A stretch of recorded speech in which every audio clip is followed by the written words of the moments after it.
padrão, existe um certo grau de controle que agora a gente está conseguindo ter, existe algumas coisas que a gente pode pensar que são proibições e por aí vai. Correção de erros, né? Então a gente vai achando que funciona de um jeito, esse experimento não deu muito certo. Então o que aconteceu com ele? Não, então vamos corrigir aqui dentro desse procedimento, vamos alterar isso daqui. A teoria, uma parte da teoria aqui não está batendo. Então vamos rever isso daqui, por aí vai corrigindo os erros. Ao longo do tempo, a gente vai ter uma condição de acumulação. Hoje, a gente não precisa descobrir a roda, reinventar a roda. A roda já foi descoberta. E a partir daí, todas as outras coisas referentes à roda. Eixo, como funciona, a transmissão, as melhores formas e tal. E conforme o tempo vai passando, a gente vai tendo maior acumulação e a gente imagina que isso significa maior possibilidade da gente intervir no mundo. Correto? Alguma dúvida até aqui? Não? Bom. Como a gente estava, vocês devem lembrar um pouco que eu estava conversando com vocês na última oficina sobre planejamento de estudo, chega um momento que vocês precisam, se deparam a uma condição que vocês têm várias coisas para fazer, mas não tem tempo hábil, por exemplo. O que fazer? Da onde a gente vai? Coisas importantes, a gente tem realmente muita coisa. E no conhecimento científico, particularmente, isso é muito óbvio. Os fenômenos são muito grandes, muito complexos. Isso significa que eu não vou conseguir abarcar tudo de uma vez. Vou ter que fazer uma coisa pequenininha aqui. Isso significa que a gente vai ter que tomar decisões. Muito bom. Tomar decisões. Então, a gente tem aqui um grandão, um pano de fundo geral. Isso daqui eu vou chamar de realidade. A realidade, né, está aqui, permeando tudo. É a nossa realidade. Em cima da realidade, a gente começa a entrar dentro de uma área do conhecimento, a gente começa a se especializar. Não existe algum profissional que seja muito bom em realidade. O cara manja de tudo, sobre todas as áreas do conhecimento. Mesmo os grandes gênios da humanidade. Inclusive é muito engraçado, no começo, a impressão que eu tenho é que os grandes gênios, era mais comum eles serem muito bons em muitas coisas. Depois a gente começa a ter uma produção de gênios da humanidade que são muito bons em coisas um pouco mais específicas. Por exemplo, o Newton na matemática, o Einstein na física, etc. Então a gente tem um segundo pano de fundo grande que vai determinar um pouco aonde a gente vai fazer a nossa pesquisa, que eu vou chamar aqui de teoria. Mas também a gente pode dizer assim, é uma área do conhecimento. Ela vai pegar uma parte dessa realidade, olhar para uma parte dessa realidade e tentar descrever, saber como é que funciona essa parte da realidade. A partir do olho de um biólogo, um psicólogo, um físico, um matemático. Agora a gente está começando a entrar na questão por exemplo, do ensino superior. Que aí ele vai formar um profissional que vai olhar para a realidade e vai falar, do meu ponto de vista psicólogo, a realidade vai funcionar assim. Do ponto de vista do arquiteto, vai funcionar assim. Do enfermeiro, do cientista da computação, do engenheiro físico, etc. e tal. Ok. A gente chegou dentro da teoria, né, da análise da área do conhecimento, e agora a gente vai para algo bem específico dentro dessa área do conhecimento, que é o tema. Estou chamando aqui de tema. Isso daqui é um quadro que eu montei. Cada um, se vocês olharem, cada autor vai falar que funciona mais ou menos de um jeito e tal. Eu estou tentando pegar algo mais geral que funcione para todo mundo. É uma forma de esquematizar esse processo científico. Não a única, né? O tema. Bom, o tema a gente já viu hoje aqui. Quando a gente começa a perguntar assim, o que você acha que seria interessante dentro da tua área do conhecimento? O que seria interessante dentro da tua área do conhecimento? Por exemplo, transmissão de informações. Tanto é que a minha pergunta foi, ok. Porque transmissão de informações, a gente já está olhando um pouco mais do tema. É um ponto de partida, que é algo que eu gosto e é bem específico dentro da minha área de computação, por exemplo. Né? E aí eu começo a falar sobre esse tema, e a partir desse tema, que também é complexo, que também é grande, que tem várias possibilidades de investigação, eu vou pegar uma delas e construir uma coisa que vocês já devem ter ouvido falar. Eu espero que a Mica saiba muito bem do que eu estou falando, que é o que, Mica? Não sou vizinho dela. Não, rapidinho. É que você estava anotando, ok. Não, pode falar de novo. Desculpa, mas volta aí. Desculpa, é que eu estava escrevendo, mas pode falar que eu vou responder. Começa com P. Pergunta. Pergunta de Mas pesquisa! seria isso? Não, ele falar de novo?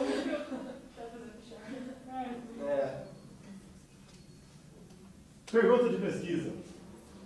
Vocês já devem ter ouvido falar sobre isso. Quem fez a SEP provavelmente passou pelo exercício da Ana Lúcia de desenvolver uma pergunta de pesquisa.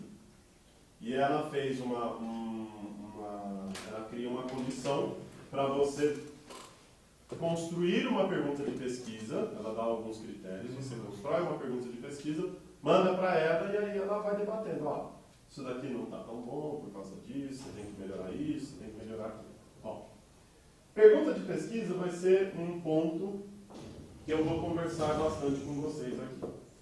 Por quê? A pergunta de pesquisa é dentro desses passos iniciais do planejamento científico, ela dá um norte para a sua pesquisa. Ela está dentro da tua pergunta de pesquisa o objetivo da sua pesquisa. Você está pesquisando significa que você está desenvolvendo conhecimento novo. Mas, ok. Que conhecimento novo? Onde? Quando? O que significa? Porque você não pode pegar a realidade. Você não pode nem pegar a área do conhecimento, nem o tema.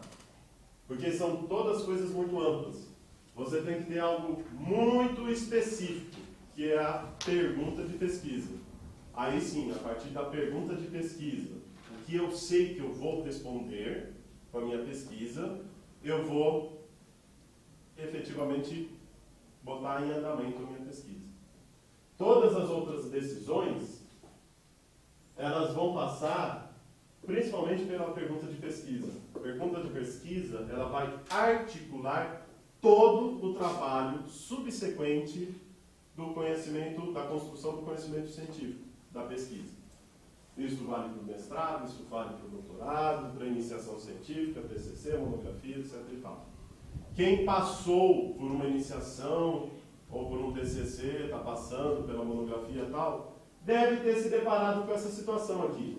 Pergunta de pesquisa. Qual que é a tua pergunta de pesquisa? Não sei, professor. Faça a tua pergunta de pesquisa, porque ela vai dar o start, o começo para todo o processo da pesquisa.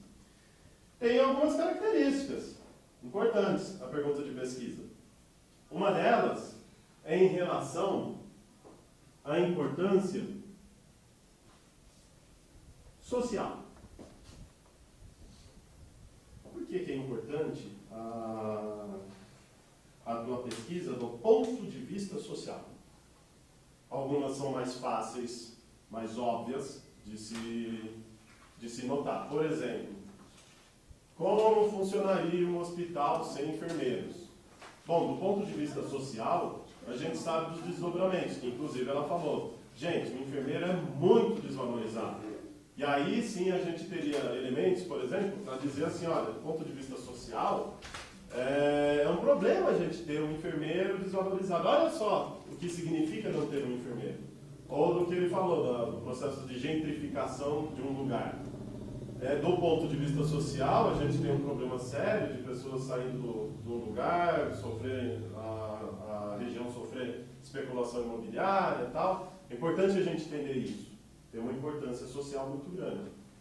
Então, isso vai estar constando, de certa forma, dentro da pergunta de pesquisa. Só uma coisa, alguns autores, por exemplo, chamam de problema de pesquisa. Por exemplo, o Luna, ele usa mais o termo problema de pesquisa.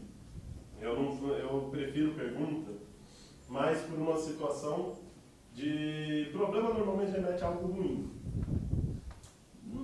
Não que eu vou estudar seja algo ruim ou bom em si mesmo. Né? Pode ser a partir de um problema, de fato, mas não é isso. Eu prefiro colocar a pergunta. Eu estou respondendo algo. Então, por isso que eu estou colocando como pergunta. Júlia.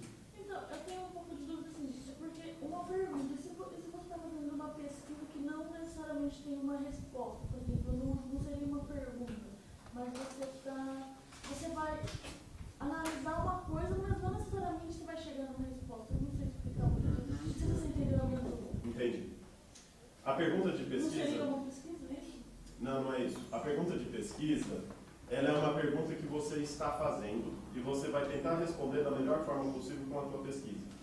Você não sabe a resposta para aquilo, justamente porque você tem que pesquisar. Porque se você soubesse a resposta, não faria sentido você fazer a pergunta. Pode ser que você chegue à conclusão que o teu experimento não respondeu adequadamente a pergunta. Por quê? Faltaram muitas coisas, eu tive uma série de problemas com variáveis intervenientes. Então, a minha resposta seria a conclusão da minha pesquisa, por exemplo. Exato. É porque quando você fala uma pergunta, eu fico pensando muito, tipo, tem no tempo, lá no título tem que ter uma interrogação. Aí eu não... Não necessariamente. Por exemplo, porque na maioria das pesquisas, tem o título, não sei o que lá, não sei o que lá. Não é necessariamente uma pergunta, é isso. Sim, não, mas são momentos diferentes. O título, ele é representativo, ele é um grande resumo do seu trabalho. Assim, é um bizarro resumo do seu trabalho. É só para alguém ler o teu título e entender mais ou menos do que você está falando. Né? A pergunta de pesquisa, ela já vai aparecer de diferentes formas dentro da estrutura do teu texto, mas é um pouco no sentido de o pesquisador está pesquisando isso, ele quer saber sobre X, Y, Z. Tipo o objetivo, né? Então, por exemplo, Um pouco isso.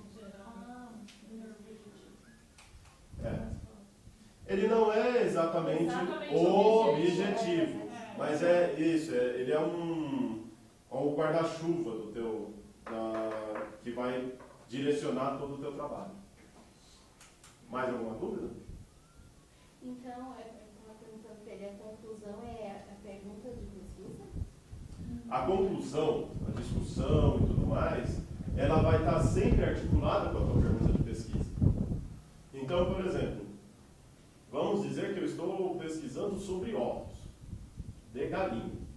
E aí a minha resposta, ela fala muito sobre canetas Bic. Você não respondeu a pergunta de pesquisa, né? Então não faz sentido, foi um experimento que não fez sentido, vamos dizer assim.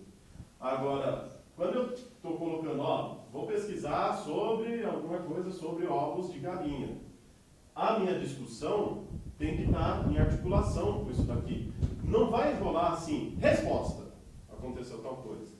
Mas eu estou falando assim, que dentro desse recorte do tema, eu consegui descobrir tudo isso de discussão. Olha, tem isso, tem aquilo. Quer ver? A gente precisa pesquisar X, Y, Z, porque a minha pesquisa está vendo outra coisa. Então, a discussão toda ela vai estar articulada de uma maneira ou de outra com isso daqui. Quando eu der um exemplo para vocês, vai ficar mais palpável, vai ficar mais óbvio. Aliás, vocês conseguiram ler o texto? Sim. Ah, muito bom. Gostaram? Sim. É! Manda mais, né? Manda mais. Pelo menos um. Legal. Muito bom. Ó, então, a gente tem essa questão social da pergunta de pesquisa. Para alguns é mais óbvio, para outros é menos. Um que é bem menos óbvio, quem faz pesquisa básica. Eu estou pesquisando para entender a realidade, não sei para que vai servir ainda, mas ainda assim, a gente pode chegar e falar, ó, a gente precisa de pesquisa básica para entender isso daqui, porque a partir disso daqui a gente pode desenvolver uma série de outras coisas aplicadas. É um elo anterior, por exemplo, de uma aplicação. Por isso que vai ser importante. Mas ela vai ter que... É bom que se pense um pouco sobre a importância social da pesquisa. Mas uma que não tem importância social, o que acontece? Você tem que avaliar se vale a pena. Pode ser que não tenha importância social, mas o que significa? Ou será que você não está conseguindo ver a possível importância social, desdobramento social da tua pesquisa? É porque quando você fala em uma importância social, eu vejo como uma importância para a comunidade. Aí eu não vejo assim, na minha área, o que teria importância. Por exemplo, estou pesquisando esse átomo aqui, não é muito importante para as pessoas, mas, por exemplo, de certa forma é importante. Sim, mas é este, de certa forma, importante, porque depois eu estou pesquisando esse átomo, justamente porque eu não sei nada desse átomo. Aí, a partir do momento que eu souber um pouco mais dele, eu posso, dá para fazer um material super resistente e super leve com ele. Pronto, você tem implicação na aviação, não sei o que, não sei o que, não sei o que lá. É isso que eu estou dizendo, é uma etapa anterior que não é tão óbvia, né? Você falar já da aplicação. Uma coisa é falar assim, olha, a minha pesquisa ela tem uma importância social porque ela tem uma aplicação prática imediata. Legal. Agora, a pesquisa básica, ela vai ter justamente um pouco essa importância de, ela vai permitir criar outras coisas que a gente não faz a menor ideia hoje para algo futuro para a humanidade. Então, quem está pesquisando, por exemplo, quem pesquisou radiação, que não sabia o que era, a gente chega e descobre um monte de coisa que a gente pode fazer, para o bem e para o mal, com radiação. Mas várias coisas aplicadas, mas alguém teve que começar isso daqui. Então, é bom se pensar, porque também a gente não ficar tão descolado da comunidade. A gente vive dentro de uma realidade ampla, uma comunidade ampla, que não tem acesso a isso daí, mas pode ser importante, tá?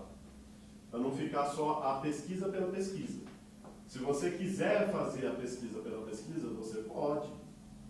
Mas a gente já está pensando numa coisa um pouquinho, vamos dizer assim, num passo um pouquinho mais para frente, que não é só fazer a pesquisa pela pesquisa, não é a arte pela arte. É pensar em uma articulação possível que vai ter com a realidade humana. Bom, ela tem que ter uma importância social. A gente está supondo, esperando.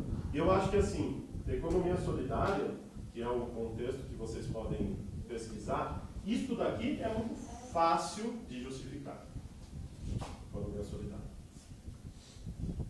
Bom, tem uma importância social, mas tem que ter uma outra importância também, que é a importância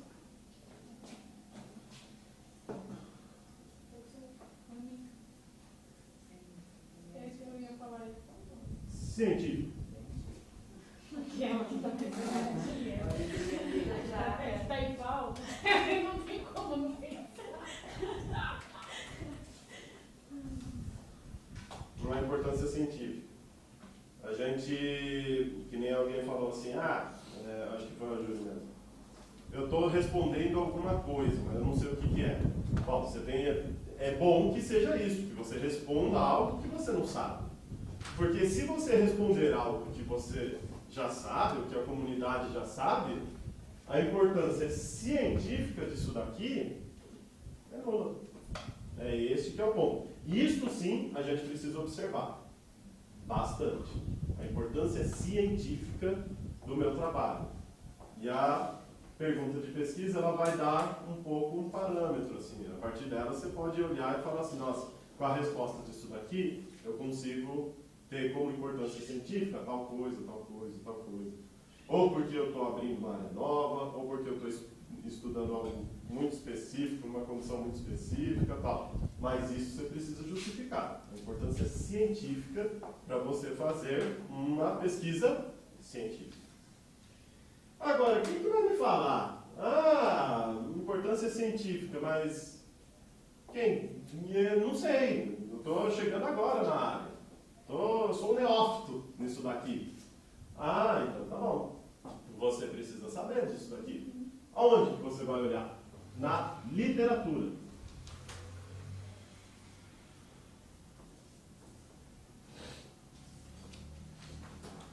A literatura vai articular diretamente com a pergunta de pesquisa. Porque eu tive uma ideia genial sobre ovos de galinha. Genial. Nunca ninguém estudou isso daqui. E aí eu vou ver na literatura. Quando eu chego na literatura, tem mais ou menos 588 artigos de 1968 que já falavam disso daqui que eu estava pensando. Vai valer a pena estudar? Não. Porque já sabemos a resposta daquilo lá. A não ser que a partir da leitura do que foi produzido, eu chegue a uma conclusão de faltou isso daqui, cara. E alguém ainda não pesquisou este pedacinho aqui, nesse conjunto de informações. Aí sim, ela tem uma importância científica, porque a gente não sabe a resposta para isso daqui que eu estou propondo. Alguma dúvida até aqui? Aí a gente não sabe se o silêncio é sim ou se o silêncio é não. Né? Não? Alguma dúvida? Bom, eu vou bater um pouco mais em relação à pergunta de pesquisa. Porque essa pergunta de pesquisa, ela vai balizar a sua investigação científica. Então, para você tomar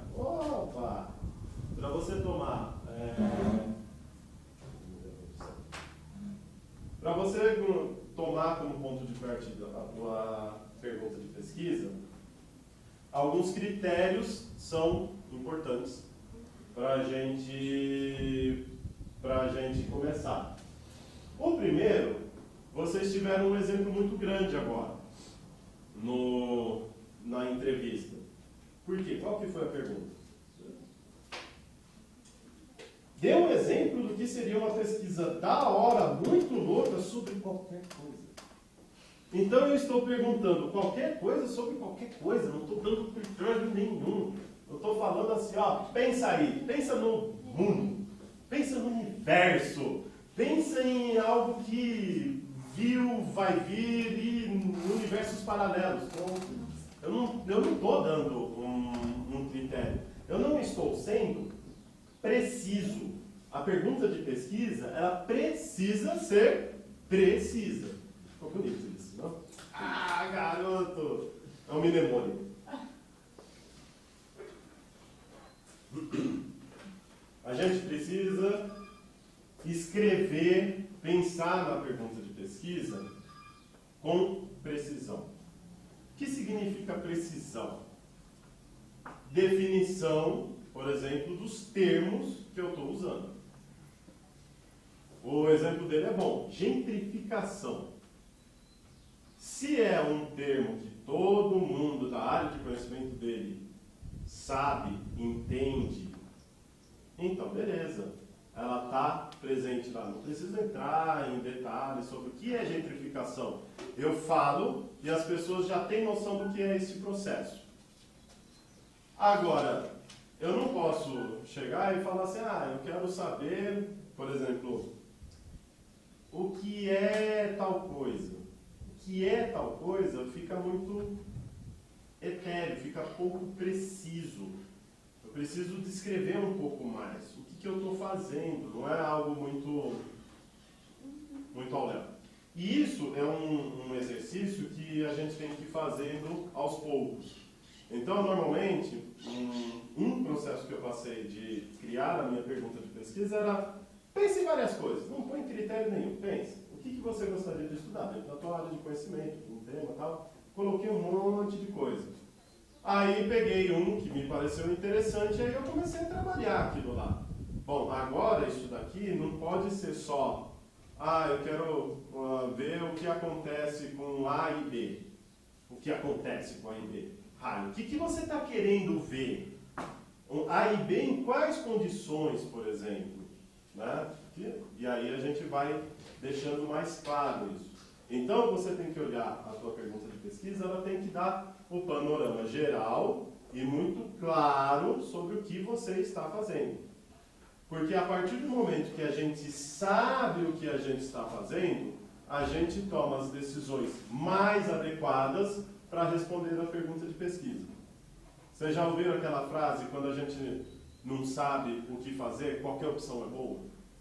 Na pergunta de pesquisa é mais ou menos isso. Se a gente tem imprecisão, a gente não sabe o que fazer, qualquer decisão é boa, porque a gente nem sabe o que a gente está respondendo direito. Então a Mica, por exemplo, ficou um tempo lá. O que é pergunta de pesquisa? Mas e esse termo? O que significa esse termo? E aí a gente tem que tomar um cuidado, porque a gente está dentro de um contexto que a linguagem comum é bem pouco precisa. Ela é dúbia, significam outras coisas, que nem aqui o pesquisa da hora muito louca. É dentro da linguagem comum isso daqui. Eu não poderia perguntar, eu não poderia colocar numa pergunta de pesquisa um termo desse, porque não tem uma definição clara, precisa do que é isso daqui. Por exemplo, é muito diferente se eu fizer uma pesquisa sobre... eu quero pesquisar, minha pergunta de pesquisa vai no sentido se o grupo do PET considerou eficiente a minha oficina. Agora, se eu colocar, eu quero saber se o grupo do PET achou da hora a minha oficina, eu já deixei impreciso. Porque, inclusive, o da hora dela é diferente do da hora dela, que é diferente do da hora dela. Eficiência, a gente já consegue colocar crivos para isso daqui. Agora, o da hora, não sei.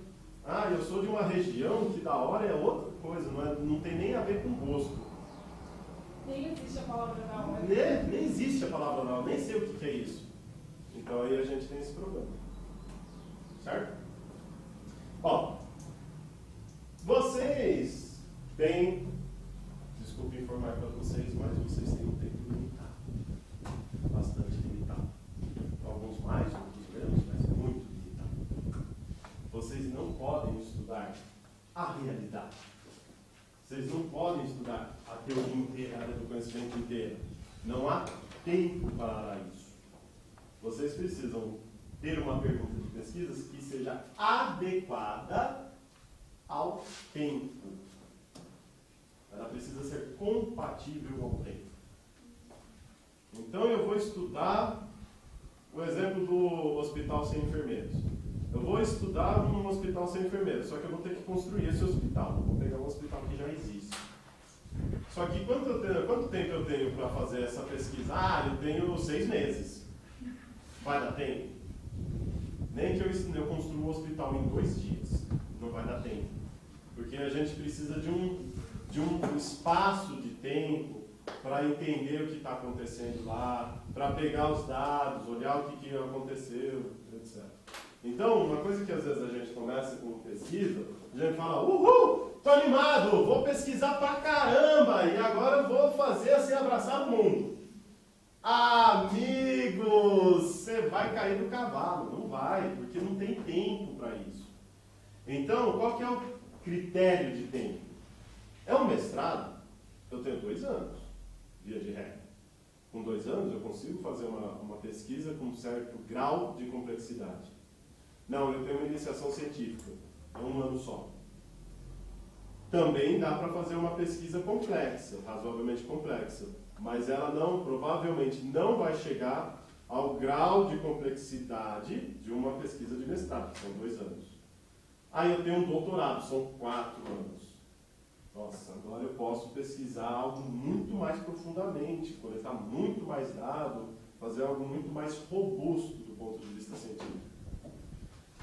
Eu tenho uma apresentação, eu quero mandar um trabalho que eu vou começar agora para SBPC. Eu tenho 2 meses. Então eu vou começar e terminar a minha pesquisa em 2 meses. Eu vou ter que fazer algo bem pequenininho, para que seja respondido e seja apresentado dentro do SBPC. Então a gente tem que compatibilizar com o tempo. Qual é o tempo disponível para você fazer essa pesquisa? E aí a gente começa a pensar, bom, eu tenho tanto tempo, dá para fazer isso, dá para fazer aquilo. Dá, por exemplo, eu quero fazer ABC. Só que com o tempo disponível eu consigo fazer A, uai. Então, quando eu puder entrar num doutorado, fazer um mestrado, uma outra iniciação científica, aí sim eu estudo B e estudo C. Tá claro isso? Bom. Terceira coisa, eu vou chamar a atenção para a questão de pergunta de pesquisa, que eu já falei um pouco, é em relação a isso daqui.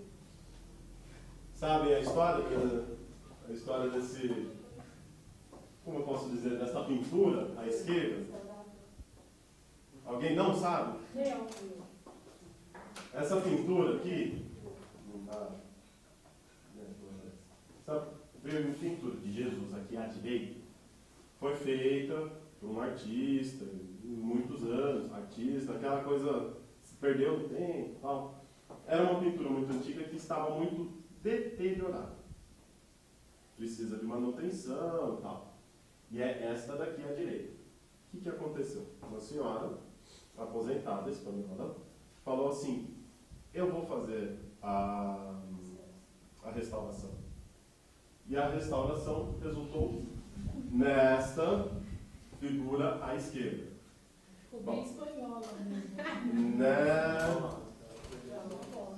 Então, a comunidade artística não quis matar, quis torturar antes a pessoa, porque falaram, estragou a pintura. A gente vai ter agora que retirar o que ela fez para fazer a restauração. E deu um maior chabu dentro da comunidade, um problema dentro da comunidade artística sobre esse papel, mas não pode ser qualquer um fazer a restauração. Eu tenho que ter um trabalho muito complicado, envolve estudo, tem uma série de coisas. E aí a gente tem que eu estou chamando aqui a atenção um pouco, na questão da originalidade da pesquisa. Então, o original é muito melhor, muito mais bonito, muito mais, como eu posso dizer, ele trouxe alguma contribuição para a humanidade. A réplica do que a gente fez, do que ela fez, ficou bem terrível. Embora tenha feito maior sucesso, a comunidade está ganhando um dinheiro lá, porque aumentou a visitação, todo mundo quer ver a obra da mão, né? Humanos são estranhos. Dentro da tua pergunta de pesquisa, tem esse quesito de originalidade. Porque é mais ou menos isso, o que as pessoas não fizeram ainda. Né? Ela vai ser totalmente original às vezes? Não. Por exemplo, eu tenho uma pesquisa muito interessante feita na comunidade europeia. Nossa, é um negócio assim muito legal que eles fizeram lá. Pesquisaram, tal, chegaram a resultados interessantíssimos. Só que a comunidade europeia é diferente da comunidade latino-americana. Então, eu vou fazer a mesma pesquisa, só que na comunidade latino-americana. Onde está a originalidade? Na população-alvo. O desenho todo tal é praticamente idêntico, mas a originalidade dele é nisso daqui. Agora, lá na comunidade europeia, fizeram a pesquisa, nossa, está todo mundo aceitando, é isso mesmo. Só que eu quero fazer de novo a mesma pesquisa. Perdi a originalidade. Perdi a questão desse critério científico. Não é importante, a gente já sabe a resposta. Eventualmente, a gente precisa ter mais dados, tal, mas a gente vai ter variações desses dados, porque a gente está tendo variações do método experimental para se chegar, do método científico para se chegar a essa resposta. Outra coisa, eu vou pesquisar um fenômeno. Eu estou pesquisando esse fenômeno. Ele é um fenômeno que é muito específico, é uma população muito pequena, ou eu estou pegando um universo muito grande de dados. Então, por exemplo, né, às vezes a gente vê aquelas pesquisas muito na área de saúde dos Estados Unidos, que os caras pegam, foram pesquisadas 5.728 pessoas. Né? O outro pegou 15.240. Né? É diferente de, eu estou fazendo uma pesquisa com 3 pessoas. Tem a sua validade, mas ela tem uma questão de foco e generalidade. A pesquisa com 3 pessoas, ela vai ser importante, só que eu vou falar assim, olha, o que eu estou indicando de possibilidade de generalidade, generalização do que eu estou achando. Com 3 pessoas eu posso chegar à conclusão que isso vale para o Brasil inteiro? Não. Agora, com 15.728 pessoas, eu posso chegar à conclusão que vale para São Carlos? Talvez sim. Porque aí vai entrar uma questão estatística. E aí você tem que ver com sugestão grande. Quem vai trabalhar com estatística?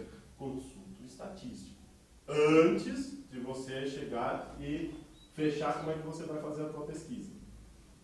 Porque mexeu uma vírgula aqui, ela vai dar alteração na tua pesquisa.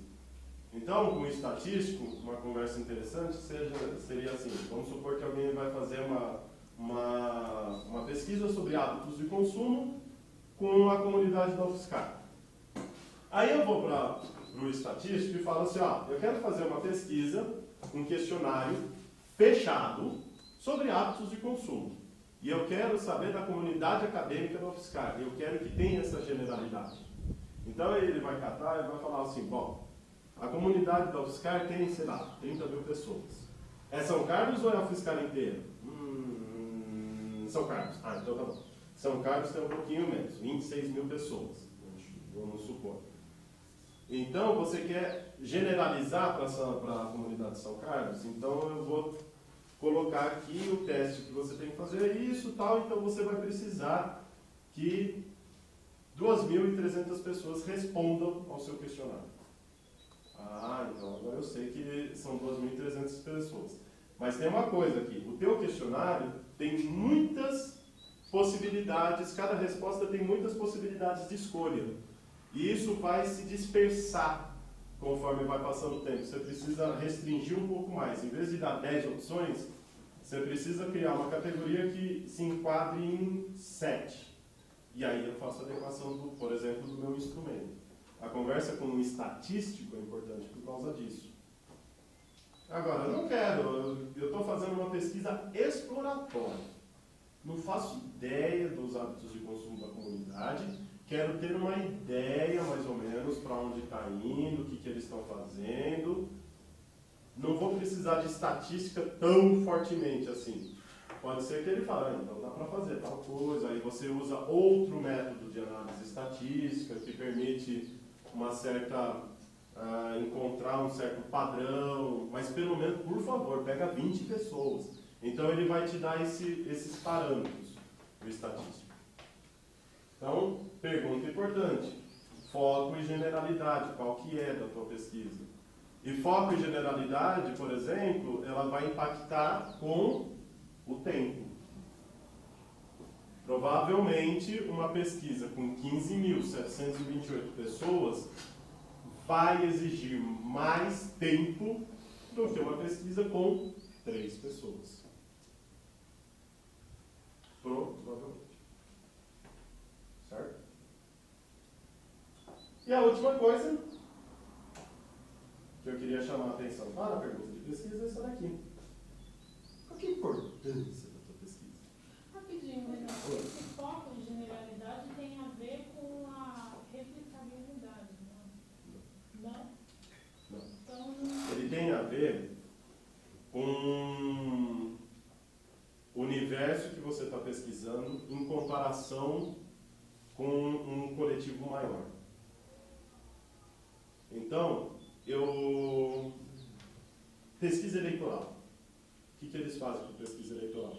Eles fazem eles pegam uma quantidade de pessoas dentro de uma determinada proporção de cidades grandes, médias, pequenas, para representar o coletivo brasileiro. É isso que tem a ver, não é necessariamente replicabilidade. É o quanto que eu tenho que pesquisar na população para ter dado suficiente para que eu possa dizer que existe um certo padrão para uma população inteira. Não ficou claro isso? eu acho que aí eu estou fazendo confusão na cabeça. O que você está pensando? Não, é que, por exemplo, assim, quando você pensa, igual você pensa nesse negócio eleitoral, aí você pensa que você vai pegar uma porcentagem, uma amostra da população e que isso vai representar a porcentagem do que as pessoas estão pensando, por exemplo, em determinado lugar. Esse mesmo jeito de fazer, do jeito que você fez, é possível você replicar outros lugares? Sim, mas são duas coisas em paralelo. Uma coisa é o resultado da tua pesquisa ser passível de generalização. Com o que eu descobri na minha pesquisa, eu posso dizer que o padrão para a comunidade inteira é esse. Outra coisa é eu chegar Mas não é necessário de que eu possa replicar. Talvez não. Como a gente está falando mais de uma pesquisa quantitativa, normalmente, quando a gente fala de generalização para a grande população, provavelmente ela é mais replicável. Então eu estou mandando um questionário para tantas pessoas, usando tal método estatístico para estudar. Bom, eu posso fazer a mesma coisa, mandar um tanto de questionário para tantas pessoas de outra comunidade para tentar chegar a esse nível de generalização. Isso acontece com instrumentos psicológicos, esses testes psicológicos. Eles são estudados, foram desenvolvidos lá nos Estados Unidos. Um foi desenvolvido nos Estados Unidos. O cara pegou de ponta a ponta dos Estados Unidos uma quantidade absurda de pessoas e chegou à conclusão que para tal faixa funciona isso daqui. Aí o que eu vou fazer? Eu pego o teste e vou fazer a mesma coisa. Faço uma tradução, mando para alguém retraduz para o inglês para ver se bate. É super complexo, super controlado. Mas aí eu vou pegar também uma quantidade absurda de pessoas aqui no Brasil, mais ou menos que identifique a mesma faixa, e falar assim, não, e agora sim esse teste está validado aqui para o Brasil. O procedimento é o mesmo, mas, por exemplo, a quantidade de pessoas que eu preciso pegar aqui no Brasil e a quantidade de pessoas que precisam ser pegas nos Estados Unidos são diferentes. A população, a quantidade de pessoas é diferente. E aí a porcentagem pode ser até a mesma, não sei. 2% da população, mas isso significa que aqui vão ser 4 milhões, lá vão ser 7 milhões. Entendi. Entendeu? Entendi. Ficou claro? Sim. Então, a última coisa que eu estava falando é em relação à relevância, a importância da tua pesquisa. Não é uma questão de originalidade. Eu posso ter uma pesquisa super original, só que totalmente irrelevante, tanto do ponto de vista social quanto do ponto de vista científico. Não faz sentido fazer essa pesquisa. É gastar muito recurso à toa. Então, quando a gente vai pensar numa pergunta de pesquisa, a gente tem que levar em consideração assim, mas isto é importante, é relevante que as pessoas saibam disso. Hoje, pesquisas desenvolvidas atualmente, a gente imagina que tenham relevância por causa de uma